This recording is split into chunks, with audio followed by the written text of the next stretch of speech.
حضرت امام محمد باقر کا اسم گرامی، کنیت، القاب، پس منظر خاندانی، عظمت آبا، کیا کیا بات کریں ہم، اور آپ کی ولادت باسعادت کا خوبصورت موقع اور بشارتیں۔ جی بسم اللہ الرحمن الرحیم۔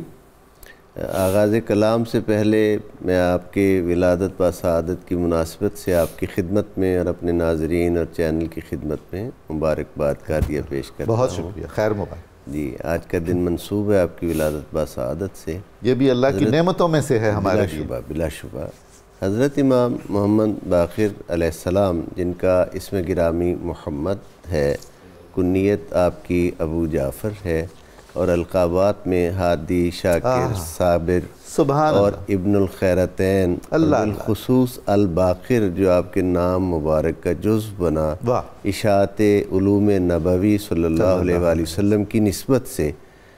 یہ اللہ رب العزت کی طرف سے آپ کو شانیں عطا کی گئیں۔ اور سب سے پہلے میں جس حوالہ کو عرض کرنا چاہتا ہوں یہ ہے کہ وہ جو نور پاک نبوی صلی اللہ علیہ وآلہ وسلم پروردگار عالم نے دو شہزادگان مصطفیٰ صلی اللہ علیہ وآلہ وسلم نے بانٹ دیا تھا، وہ نور مبارک پھر آ کر حضرت امام محمد باقر علیہ السلام میں جلوہ گر ہوا، جمع ہوا۔ کیا بات ہے! کیونکہ حضرت امام زین العابدین علیہ السلام، جن کا اسم مبارک علی بن حسین ہے، ان کا عقد مبارک اپنی چچا زاد حضرت فاطمہ بنت الحسن، یعنی امام حسن مجتبیٰ علیہ السلام کی صاحبزادی جناب فاطمہ کے ساتھ ہوا، اور ان سے آپ جلوہ گر ہوئے۔ اس لیے یعنی والد گرامی میں حضرت امام حسین علیہ السلام کی طرف سے نور نبوی، اور مادر گرامی کی نسبت سے حضرت امام حسن مجتبیٰ علیہ السلام کے ذریعہ سے وہ نور نبوی پھر آ کر آپ میں جمع ہوا، اور ابن الخیرتین، دو خیروں والے، بھلائیوں والے، آپ کو اسی لیے کہا گیا۔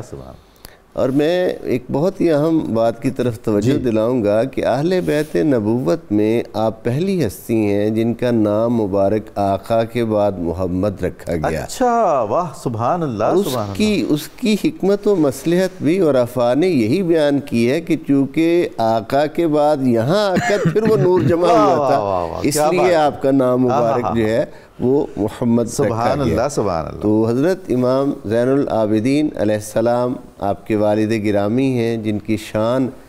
کائنات پر واضح ہے کہ آپ نے کس قدر مشکلات کو صبر کے ساتھ، خندہ پیشانی کے ساتھ برداشت کیا، اور پھر واپس مدینہ طیبہ آ کر پوری زندگی علوم نبوی کی تعلیم میں، تفسیر و تشریح میں، قرآن حکیم، احادیث نبویہ اور فقہ کی اشاعت میں، اور اس کے ساتھ ساتھ سانحہ کربلا پر غمزدہ رہنا، اس پر میں اپنی پوری زندگی جو ہے وہ گزاری۔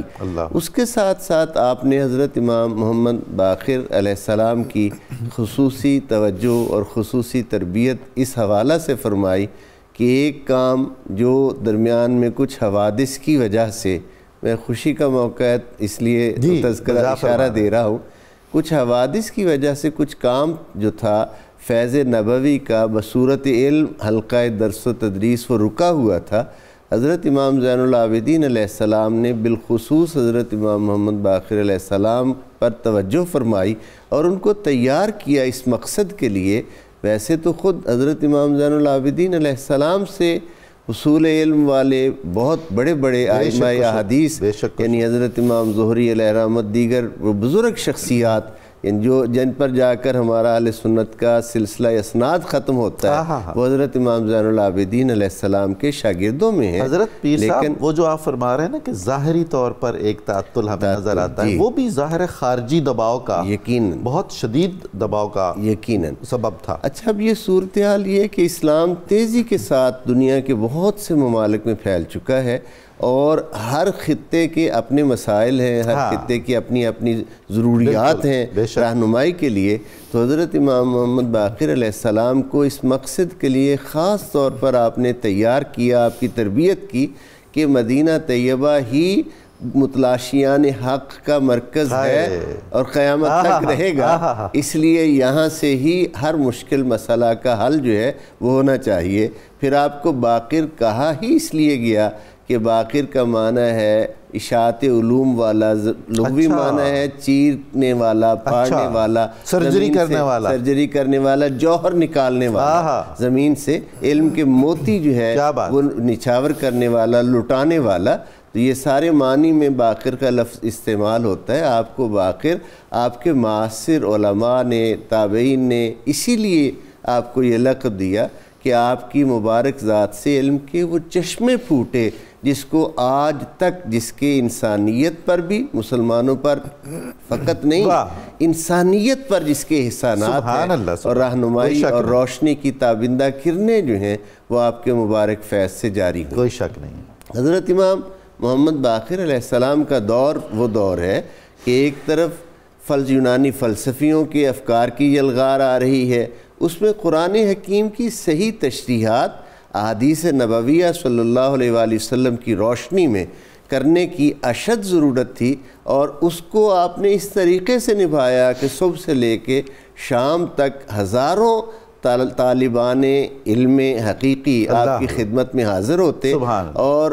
طالب اور شاگرد بدلتے رہتے، استاد ایک ہوتا، حلقہ درس ہوتا، اور جس علم کا کوئی طالب آپ کی خدمت میں حاضر ہوتا آپ اسے اس طرح سے نوازتے، نانا کے روضے کے سامنے بیٹھ کر۔ ابو جعفر آپ کی کنیت بھی اسی نسبت سے ہے کہ آپ حضرت امام محمد جعفر الصادق علیہ السلام بیٹا کوئی کم ہے حضور، کیا بات ہے، بیٹے سے آگے اور زیادہ اس آفتاب نبوت کا جو فیض آ رہا تھا اس کی شعائیں اور زیادہ منعکس ہوئی، اور زیادہ وہ نور پھیلا۔ پہلی درس گاہ میں یہ جملہ آپ کی خدمت میں اور آپ کے توسل سے اپنے سامعین کی خدمت میں، ناظرین کی خدمت میں پیش کروں گا کہ مدینہ طیبہ میں ویسے تو صفہ ہمارا بہت کیا بات ہے آپ کی، لیکن جو صفہ کی تشریحی اور تفسیری اعتبار سے پہلی دانشگاہ ہے وہ حضرت امام محمد باقر علیہ السلام نے قائم کی، اور آپ نے وہاں وہ علوم پڑھائے جو اس وقت دنیا کی کسی دانشگاہ میں پڑھائے نہیں جا رہے۔ آپ نے اس طرح انسانیت کو ان علوم سے آشنا کیا، وہ روشنی عطا فرمائی۔ حضور علیہ السلام کی مبارک سیرت کا مظہر کامل اٹھتے بیٹھتے گفتار میں محمد کے بعد جو محمد بنے ہیں، اور پھر ولادت باسعادت کی بشارت حضور صلی اللہ علیہ وسلم نے اپنے پیارے صحابی حضرت جابر بن عبداللہ انصاری رضی اللہ تعالیٰ عنہ، جلیل القدر صحابی جنہیں طبقہ اولیٰ میں محدث صحابہ کے طبقہ اولیٰ میں شمار کیا جاتا ہے، ان کو حضور نے اس طرح سے دی کہ حضرت امام حسین علیہ السلام میرے آقا کی آغوش رحمت میں آ کر بیٹھے، حضور سے کھیلنے لگے، تو حضور نے حضرت جابر کو مخاطب کر کے فرمایا، اے جابر، میرے اس نواسے کا، چھوٹے نواسے کو اللہ ایک بیٹا دے گا جس کا نام علی ہوگا، لیکن اسے کثرت عبادت کی وجہ سے زین العابدین کے نام سے یاد کیا جائے گا، اور اسے اللہ ایک بیٹا دے گا جس کا نام تو محمد ہوگا، میرے نام پر ہوگا، لیکن کثرت علم، اشاعت علم کی وجہ سے اسے لوگ الباقر کہیں گے۔ اور ساتھ ہی فرمایا کہ تو ان کی زیارت کرے گا، جب اے جابر تو انہیں پائے، ان کی زیارت کرے تو میرا انہیں سلام کہے۔ سبحان اللہ، سبحان اللہ، یہ وہ جملہ ہے ڈاکٹر صاحب، یہ وہ جملہ ہے جہاں آ کر دل جو ہے نا اس کی دھڑکنیں اور ہو جاتی ہیں، بشارت رسول کا، سبحان اللہ، کیا نام بھی کام بھی ساری، اور سلام بھی، واہ واہ واہ۔